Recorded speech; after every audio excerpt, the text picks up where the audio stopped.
Hello to everyone and a very warm welcome to this LinkedIn Live. I'm delighted that you have joined me this afternoon. I'm sorry we're a few minutes late, but we will make up for it in conversation. Now, this is Show Me the Way to Be a Leader, Not a Guilty Parent. And too often parents say they feel they have to choose between family life and their leadership career. But we must all agree that it shouldn't be that way. And today we're going to be exploring how to change that from a personal and from a business perspective. I'm joined by two brilliant guests on this subject. Let me pull them in. I've got Verena Hefti from Leaders Plus, and I've got Natalie Goldwater from Global Women in News. I'll just do a quick overview of these excellent women. So Verena is the CEO and founder of Leaders Plus, and Leaders Plus celebrates and supports parents who unapologetically want both. And Natalie Goldwater is the Women's Network leader and senior producer for Global Women in News Network at the BBC, which she has grown to be the corporation's largest and most successful staff networks with over 2,000 members globally in 25 locations around the world. Well, thank you both very much for joining me today. Verena, starting with you, can you just outline the current state of play within this sector? Because you are in it day to day, talking to parents and talking to businesses. Well, still a massive gender leadership gap in senior roles. So I think it's about 6 or 7 women who lead FTSE 100 companies, and it's roughly the same men called Dave or called John, depending on which stats that you look at. And it's just absolutely rubbish. But what we don't talk about is that one of the key reasons is that people who want to care for children, and very often, unfortunately, that's still women, don't progress to senior leadership careers at the same rate, which ends up with this massive skewed relationship in senior leadership careers. And when, of course, we need systemic change. You have all the flexible working, you have the supportive policies by employers, the supportive line managers at every stage. But there's also something to be done about supporting parents who are very often excluded from those senior roles, especially if they want to be present with their children, to continue to progress up the ladder. And that's exactly what I'm passionate about and what I'm here to do with Leaders Plus. And so where are we seeing those people go? Are they ending up in middle management? And maybe Natalie, I can come to you on this one, because I suppose that you're seeing this day to day within the BBC Global Women in News Network. I imagine that there are some great policies at the BBC, but do women get stuck?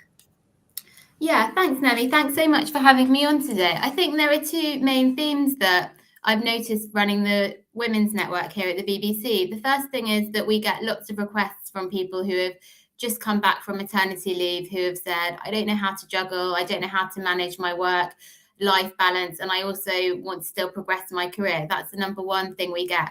But the other kind of research that we see is that there's a real drop-off of women when they get to kind of mid-manager level internally at the BBC, and there just isn't that pipeline of women going through to senior management, partly because of some of the barriers around childcare or working part-time or whatever it is. So part of my role has been to sort of help facilitate and support that pipeline of women getting through the organisation.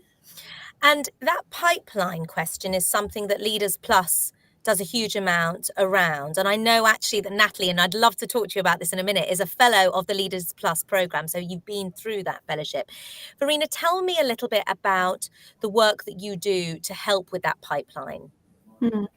So we take people who are in exactly those middle management roles and we get them to progress up the ladder by really targeted intervention. So we know, for example, sponsorship, having someone who opens doors for you, makes a massive difference for career progression. But because working parents can't go and hang around at 6 o'clock in the evening in a pub, they might not get access to those same networking opportunities. So we support people to continue to develop themselves with that network, that sponsorship, regardless of their family background. And I think the other element is that sometimes working parents feel like they need to apologize, and sometimes employers send the message that, oh, you should be grateful that you can be flexible, work flexibly, so please just stay in that junior or middle management role.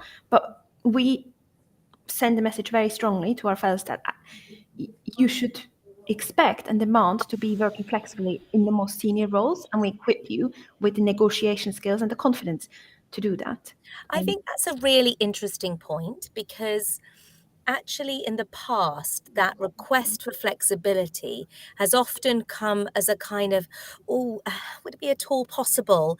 And actually, if you outline the business case for anything, like you would outline the business case for a promotion, for a pay rise, if you outline the business case for flexibility, then surely that can enable the manager to let that happen.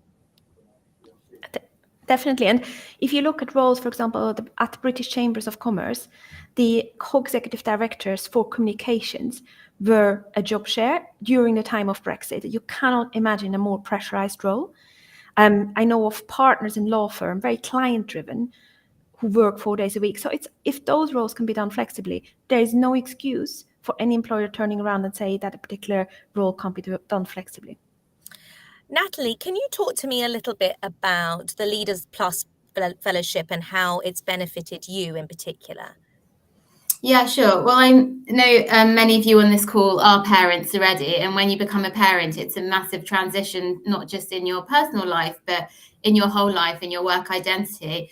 And going on the fellowship, you're immediately presented with a group of women who are going through something similar to you. So they've either returned from work and they want to progress, or they're having young children at home, or they're having issues working out who's going to do the workload with their partners. All these new issues come up, and you've got to really have a space to kind of work how you want to organize your life and also organize your work life. And being in this group is really validating, because it gives you an opportunity to speak to like-minded people, share tips, validate your own concerns, your own ambitions to carry on having a career while you also have young children, which often presents conflicts and contradictions in itself. So it really is initially a support network of women in similar positions to you, who you can really talk to about some of the things you're going through at that kind of transition moment in your life. But the other things it offers you is a mentor. So I had a mentor, a really amazing woman from the NHS, who was kind of a few years above me in terms of having slightly older children, being in a more senior role. So she could really give me that external perspective about what it's like somewhere down the line, or if I wanted to change jobs, what that would look like and what some of the challenges might be. We also did some really great group work. So it was quite action orientated. So we did quite a lot of peer mentoring, where we'd kind of set each other challenges to do with our work. So I mean, the main thing is really just this network, this extended network in which you can kind of progress and kind of speak really openly about some of the kind of transitory moments you're going through at that point. Two things that you mentioned there. One that I'd like to pick up on is the sort of network of networks. So sometimes when we walk into a room, we think, oh gosh, right, I don't know anyone here, or I do know people here and they're not going to be helpful or useful to me. But actually remembering that those people know many more people, know many more people. And the second thing is, and I'd love to bring Verena in on this, the cross-industry element of that, because you were being mentored by someone senior within the NHS. And that's something that I'm particularly interested in at the moment, that the transferable knowledge and that kind of breadth of thinking, is that crucial when you're thinking about the mentors that you want, Verena, for Leaders Plus? Well, I think it's the objective that matters. So we want to challenge people's assumptions in the most supportive way possible. And that's why bringing someone in, like this lady from the NHS, I'm sure, had absolutely no clue of what was going on at the BBC internally, but she might have challenged you, she might have rooted you, and she might have shared how she's overcome completely different challenges. And that's the power of it, I would say. We're getting a comment from Zoe Keane. Let me just pull it up. She says, I took part-time to juggle my career and parenting, but the reality was that I was paid for 4 days and worked 5 to 6 days, working into the evenings. Employers don't seem to want to listen to the reality of part-time challenges. And that's, and she's actually just sent us follow-up. Also, until the workday and school day align, we will always be faced with challenges in trying to progress in our careers. And that's absolutely the case. And I know that the Chancellor and God willing, by the time we have the next election, and if we do have a new government, hopefully these policies will remain in place. But there is that ambition that by 2026, that wraparound care will be available to all school-age children. So I know that there are policies in place, but I'm keen to hear both of your thoughts on that first point around taking that part-time. And part-time, I mean, I always say to my friends, don't do part-time because you're just going to end up doing working on the final day or doing extra long hours. And am I wrong to give that advice? You know what? It's still very much work in progress, I think. As you said, we think we can have it all. We can work 3 days and, we only work those 3 days and then we have the other time with our kids. I think there are great examples, as Verena said, amazing job shares at the Foreign Office, people doing 3 days a week in law firms. That's fantastic, and we should role model that behaviour more. But the reality for many, many women who don't necessarily have that choice, or the culture of their organisation hasn't moved toward enough, is that, like Zoe's situation, they are often juggling and not doing the hours they want. And I think the only way to get around this is to keep, highlighting this and keep emphasising this need for flexible working, for culture change, for more job shares, for targets around part-time working, and for part-time working to be seen as not, you're doing half a job, you're still doing a really good job working part-time. There's a tendency by employers to say, oh, she's only part-time. Part-time should be enough for that next promotion as well. That's an excellent point, Verena. Yeah, as I bring you in, let me pull in this response from Susan. I did the same. It took me another 10 years and going back full time to get my career back on track. However, I valued Fridays with my daughter more than anything else. Well, that is at the very heart of Leaders Plus. Absolutely, and I want to really celebrate anybody listening, and especially Zoe and Susan, who have put these comments forward, that you are part of a group of pioneers trying to work part-time and still progressing your career, and you should be really proud of you of yourself for that, because you are setting the scene for hopefully your sons and daughters in years to come, hopefully quicker than that. But just briefly on Zoe's point, I would say, if you are the only one in your organization working part-time, yes, it can be tough. And it might be worth just negotiating a compressed hours agreement where you do work 5 days, if that's what you want.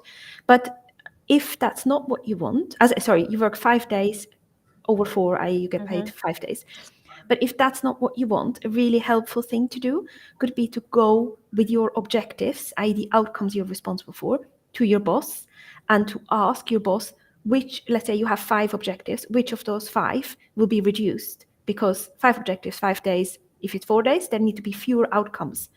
And I think that's what we're not doing enough. We need to look at the outcomes that you need to achieve rather than all the tasks, because we can't achieve the same outcomes over 4 days. And you go with your business hat on, with your kind of, these are the 5 objectives. I am observing what's needed within the business. These are what I would recommend. This is the one objective I would recommend we put off for 6 months. Or whatever the time scale is. Right, okay. So be in the driving seat and don't go there apologetic or, I have too much to do. And I don't mean to, phrase it. Go there like a leader. See it as an opportunity to lead and influence your line manager. I think it's really hard.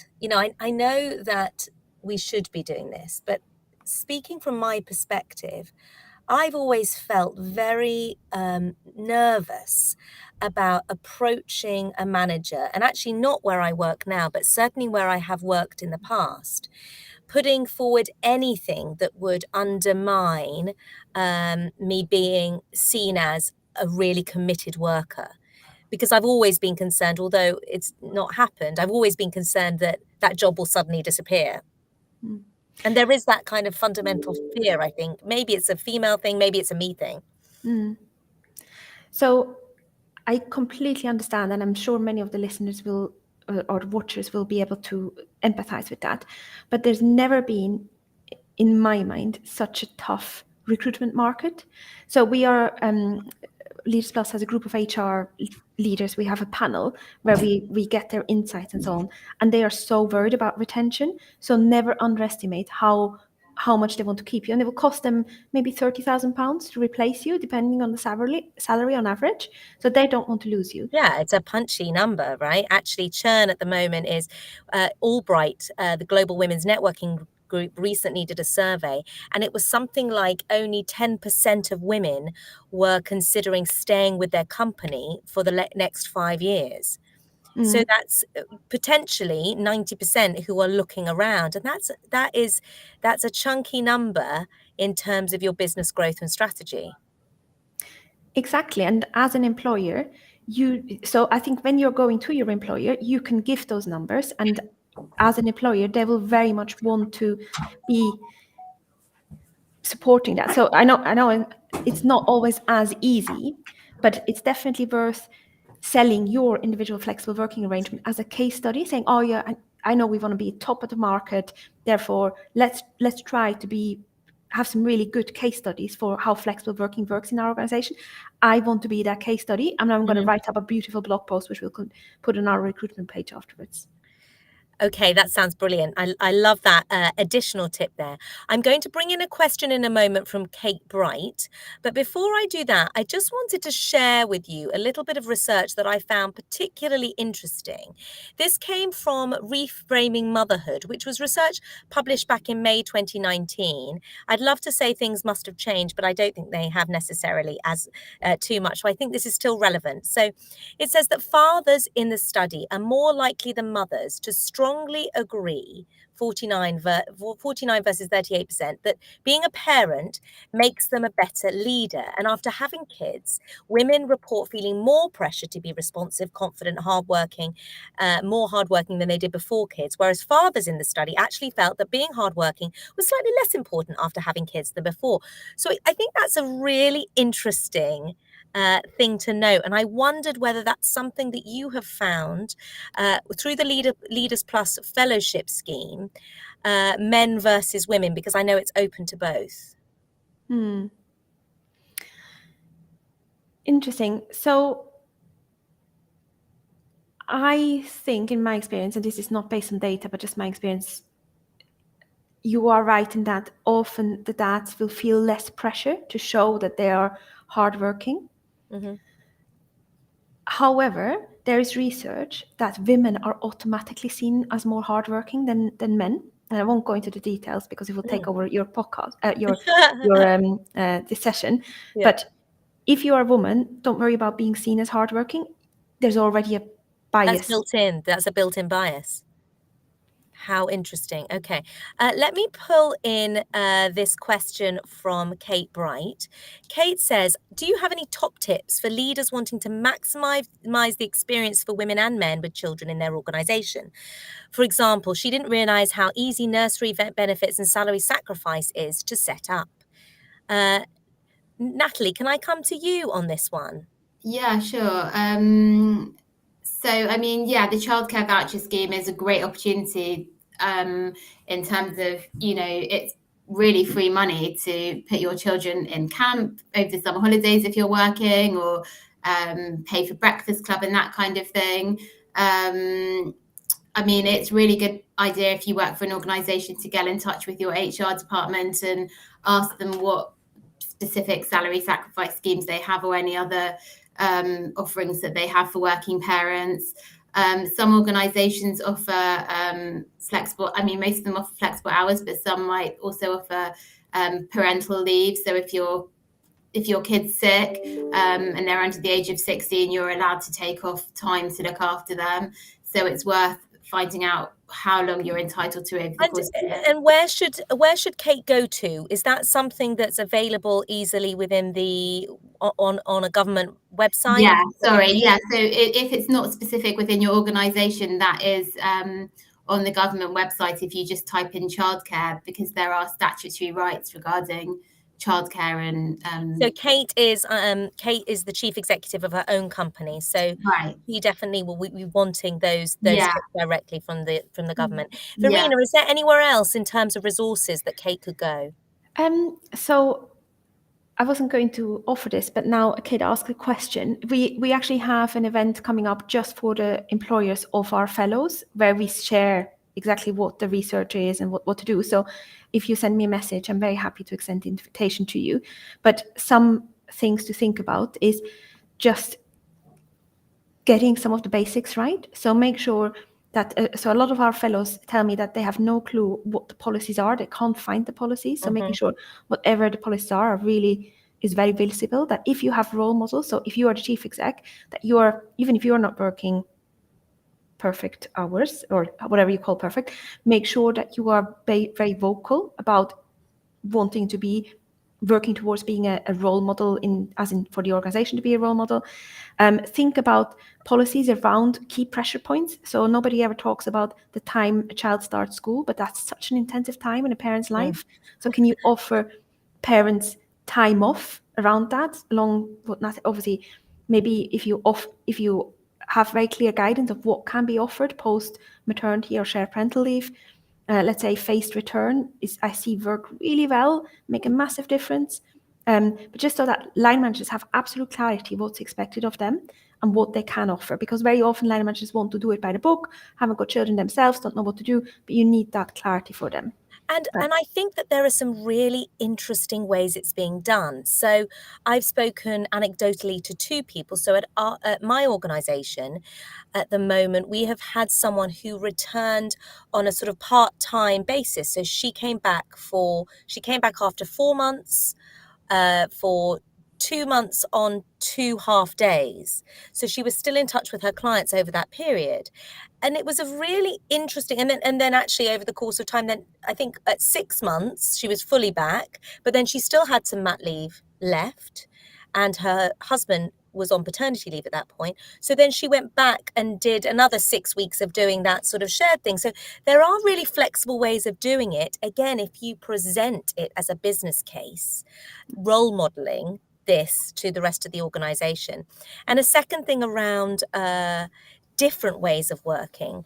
A friend of mine is doing a 4-day week, but 3 of the days she works 9 till 2, and the 4th day she works an 8 till 5.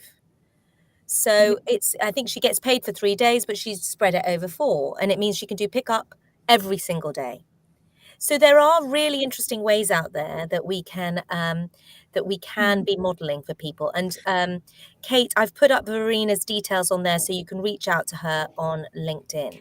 And can I just add something on that? I think for any leader, you really need to set the example about email expectations when people aren't at work. There are different preferences with, do you want it to blend or not blend? But there's research to show that multitasking doesn't really work. So it's not in your interest as a leader to have your team checking emails while they're doing bath time with the kids. So if you can send a clear message that when people are off, unless it's an emergency, it is like you're not expecting them to check their emails. And the other thing, you mentioned dads there, and that's such an important thing. Like anything you do, you need to make sure you talk about both mothers and fathers. When you talk about parents, people picture a mother. And that comes also with money. So if you're offering enhanced maternity pay or adoption pay, make sure that you also offer enhanced shared parental leave pay. I liked this quotation from Shelley Zallis, who's the chief executive of the Female Quotient. She says, "It's time to flip the script and shine a light on the skills of parenthood. The best leaders are caregivers, and yet we are losing our best leaders to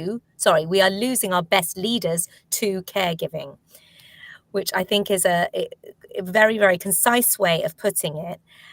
In terms of in terms of what parents bring to being leaders, Natalie, can you tell me, and I know that you've had a couple of children as well, is there something that you feel that you have brought as a result of being a parent to your career?